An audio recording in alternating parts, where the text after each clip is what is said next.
I'm Vic Myers. Welcome to The Resistance. I believe in the Voting Rights Act. I think it was one of the most important protections ever passed for American democracy.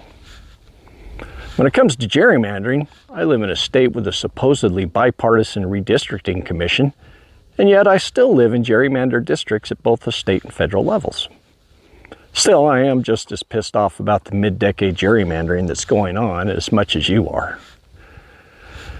My comments are filled with people calling for age limits and term limits. And I get why people see that as a solution, but realistically, Congress is never going to limit themselves like that.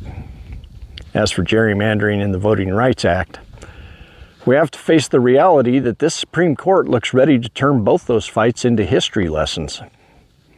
No amount of outrage or complaining is going to change that. Before I became a sergeant in the 101st Airborne Division, I went to PLDC, Personnel Leadership Development Course. One of the first things they taught us is that leaders don't complain. Leaders identify problems and then find solutions. The complaints about the end of the Voting Rights Act and the gerrymandering may be valid, but they don't solve problems. Send me money, sign my petition.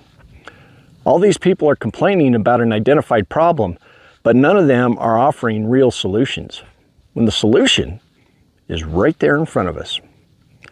We just need to see it and embrace it.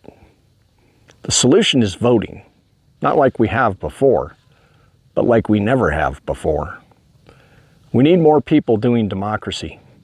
We the people are the term limits. We the people are the age limits. We the people are the nullifiers of gerrymandering. If we'll just show up, the system will work. When we don't show up, other people make the decisions for us. The parties fill the space that we leave empty. They decide who our serious candidates will be, flood the primaries with money, and then tell us who's electable. They use their power, and we don't use ours. That's how it happens in my own state. Karen Breslin is running as a Democrat against John Hickenlooper, but the party's already picked their side. They're propping up a 73-year-old incumbent and pretending that there's no real choice.